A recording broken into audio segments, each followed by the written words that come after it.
ang pagtatag sa Association of Southeast Asian Nation or ASEAN at ang Pilipinas ng ASEAN. Ang ASEAN ay makabuluhang papel na ginampanan sa pagpapaunlad at pagsusulong ng katatagan at kapayapaan sa Timog Silangang Asya.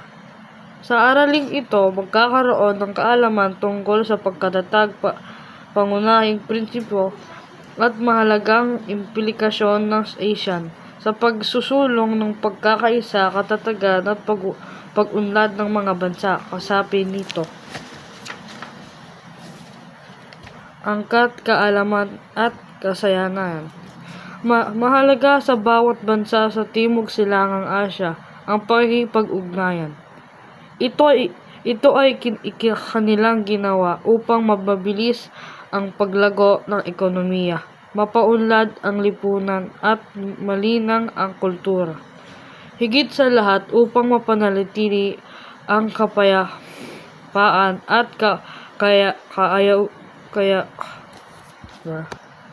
kaayusan hindi lamang sa kanyang bansa kundi sa buong rehiyon ng Timog Silangang Asya. Ito ang nagbigay daan sa pagkakatatag ng ASEAN o Association of Southeast Asian Nations. Pagtatag ng ASEAN, pagsilang at pag-unlad ng panloob at panlabas ng regional ng ugnayan ng ASEAN. Ang Association of Southeast Asian Nations or ASEAN ay itinatag noong Agosto 8, 1967.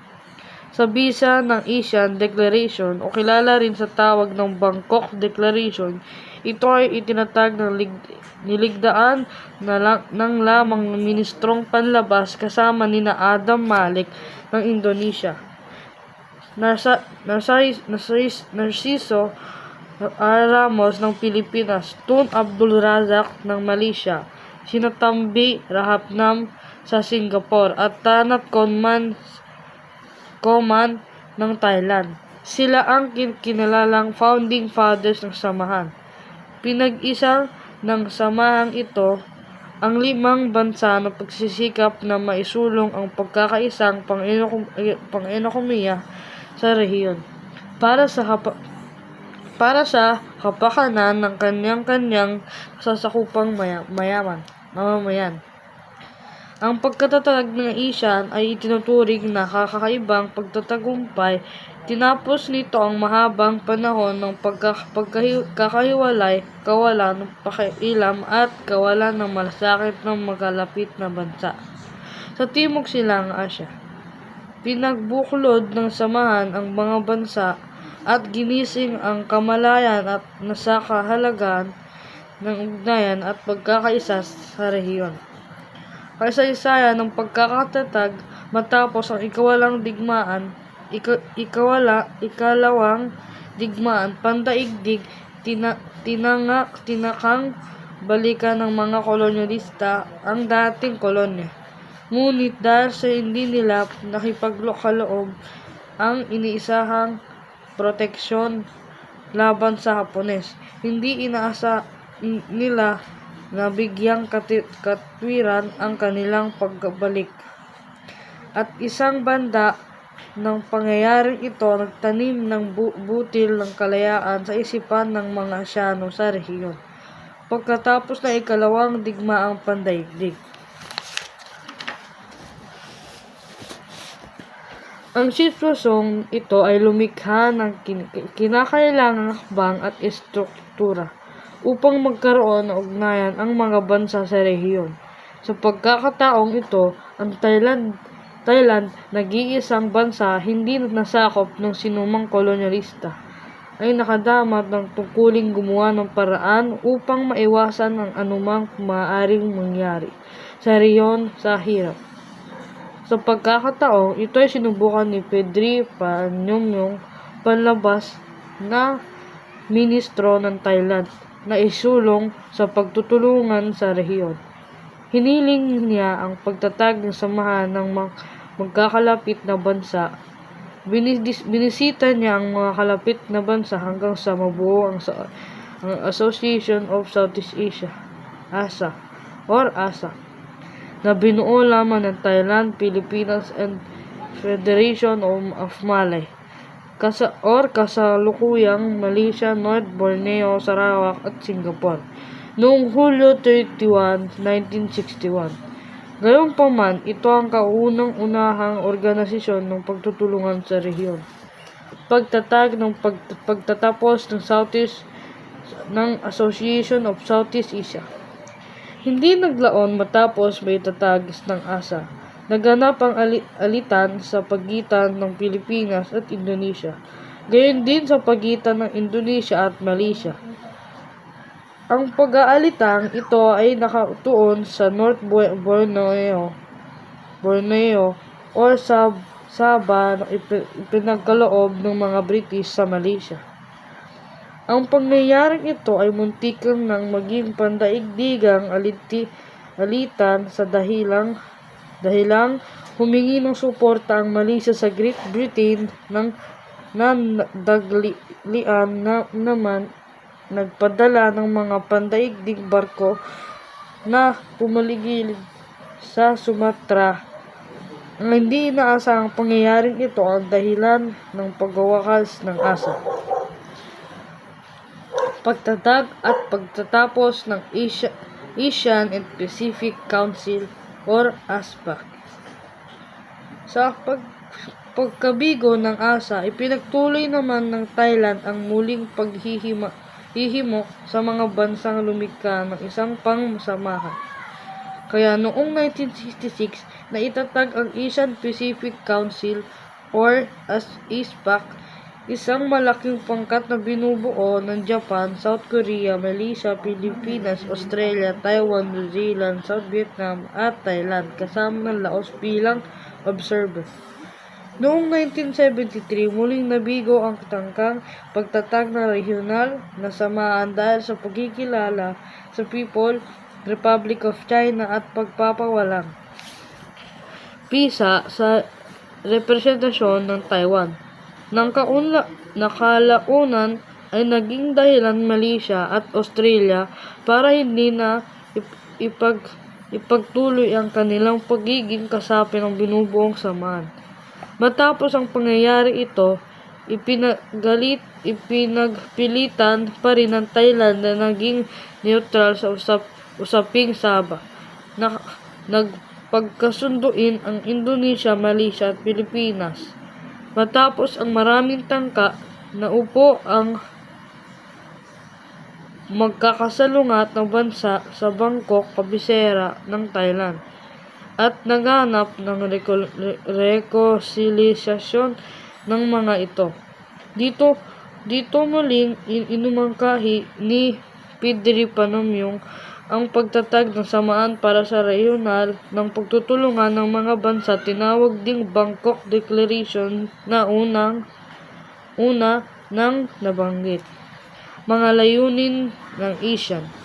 Upang matupad ang adhikain sa pagtatag ng samahan, inalatag ng mga lider na nagtatag dito ang sumusunod sa layunin. Layon ng ASEAN na mapaunlad ang ekonomiya.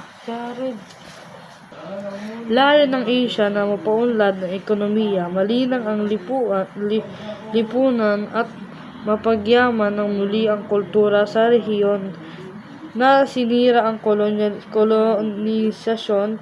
Higit sa lahat, ito ay itinatag upang maisulong ang kapayapaan at katatagan sa rehiyon na may paggalang sa batas na pakikipag-ugnayan na alinsunod sa mga prinsipo ng United Nations Charter.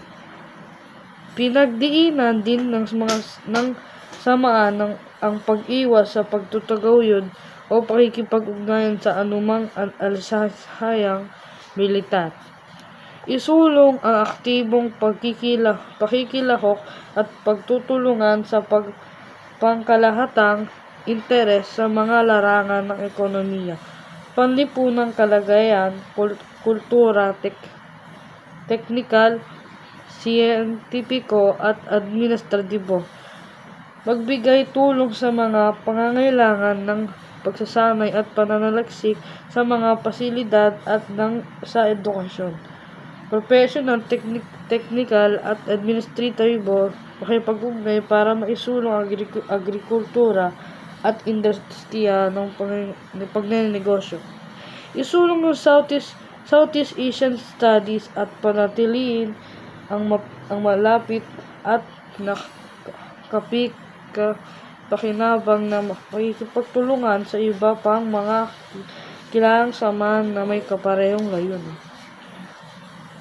Gabay ng mga layunin ito na buong samahan ng 10 na bansa na kalaunan ay naging 11 pagdating ng Nobyembre 2022.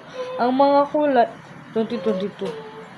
mga kulay ng watawat, asul, pula, puti at dilaw ay kumakatawan sa pangunahing kulay ng pambansang watawat ng lahat ng 10 na miyembrong estado ng ASEAN. Ng asul, kumakatawan sa kapayapaan, katatagan. Ang pula ay kumakatawan sa katapangan at pagiging aktibo ng samahan. Ang puti ay kumakatawan naman sa pagkadalisay at ang dilaw ay kumakatawan sa kasaganaan. Ang mga tangkay ng palay sa bandila ng ASEAN ay kumakatawan sa bansa ng binibigkis nito ang pagkakaisa. Ang bilang ng tangkay ay sumisimbolo sa 10 miyembro ng ASEAN. Ayon sa ASEAN Leaders Statement on the Application of Timor-Leste for ASEAN Membership, ang Timor-Leste sa prinsipo ay tinanggap bilang ika-11 na miyembro ng samahan at binigyan ng observer status at pagkakataong makilahok sa lahat ng pagpupulong ng ASEAN, kabilang ng ang mga plenaryo sa summit. Magtatakda rin ng pamantayan ang samahan kung ano ang dapat maabot ng Timor-Leste bago mapagkakalooban ng ganap na karapatang maging kasapi nito. Umaasa ang ASEAN na maaaring maging opisyal ng kasapi na ito ng samahan sa lalong madaling panahon. Tinitiyak lamang ng ASEAN ng makakayanan ng bansa ang mga obligasyon at tungkulin kapag naging opisyal na kasapi na ito. Halimbawa, ang kung kaya ba nitong mga tagapangulo kapag nagbigay sa kanila. Estruktura ng ASEAN. Sa pagpupulong ng 10 miyembro ng ASEAN noong 2008, kaagad ipinatupad ng charters ng samahan ang mga prinsipo ng ASEAN tulad ng pag-iwas sa paghihimaksok, ngunit pagkilala sa kahalagahan ng pagsunod ng Estado sa demokrasya, alintuntunin ng batas at paggalang ng protekta sa fundamental freedoms. Itinalaga rin ng charter ang kautusan ang tungkulin ng ibang bahagi ng estruktura ng samahan. Ang sumusunod na bumuo sa estruktura ng ASEAN Summit. Ang ASEAN Summit ay pinakamataas na kapulungan ng samahan. Ito ay gumagawa ng mga patakaran ng samahan na nagpupulong ng 2 beses sa isang taon. Ang kapulungang ito ay binubuo ng mga pangulong ng bawat bansang kasapi. ASEAN Coordinating Council. Ang ASEAN Coordinating Council ang pangalawang pinakamataas na katawan sa loob ng ASEAN. Ito ay pinamumunuan ng mga ministerong panlabas ng ASEAN tulad ng summit. Ang Coordinating Council ay nagpupulong ng 2 beses taon-taon. Ang Coordinating Council ang nagpapasya ng mga pamantayan at tuntunin para sa pakikipag-ugnayan ng ASEAN sa ibang bansa sa daigdig. Ang sumusunod ang tungkulin ito. ihanda ang mga pagpupulong sa ASEAN Summit at tiyakin ang pagpapatupad ng mga kasunduan at desisyon ng ASEAN Summit. Makipag-ugnayan sa mga Community Council ng ASEAN upang mapahusay ang pagkakaugnay ng patakaran, kahayusan at kooperasyon sa pagitan nila. Makipag-ugnayan sa pagbuo ng mga ulat ng ASEAN Community Council sa ASEAN Summit. Isaalang-alang ang taunang ulat ng Secretary General sa gawain ng ASEAN sa mga tungkulin at operasyon ng ASEAN Secretariat at iba pang kaugnayan ng kinatawan. Aprobahan ang pahirang at pagwawakas ng panunungkalan ng Deputy Secretaries General sa rekomendasyon ng Secretary General. ASEAN Community Council. Ang ASEAN Community Council o ASEAN Pillars ay binubuo ng ASEAN Political Security Community Council, ASEAN Economic mas babalakasin sa susunod na paksa. Ang konsehong ito ay binubuo ng isang ministerial na body na kumakatawan sa bawat miyembro ng ASEAN. Tungkulin ng bawat konseho o council na pag-ugnayin ang gawain ng iba't ibang sektoral na body o kinatawan sa loob ng kanyang-kanyang komunidad upang makamit ang layunin ng mga haligi o pillars ng ASEAN.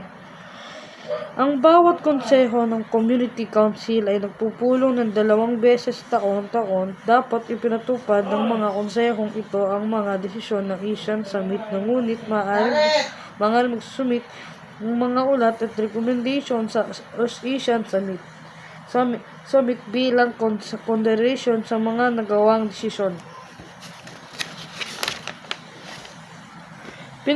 Pinagsama-sama ng ASEAN sectoral ministerial bodies ang mga ministro ng partikular na sektor. Halimbawa, lahat ng mga ministro ng paggawa ng lahat ng miyembrong bansa ay binuo ng isang sectorial ministerial body. Ito ay nag-uulat ng Community Council at may tungkuling palakasin ang cooperation sa kaloob ng kanilang sektor at ipinatupad ang mga desisyon mula sa ASEAN Summit.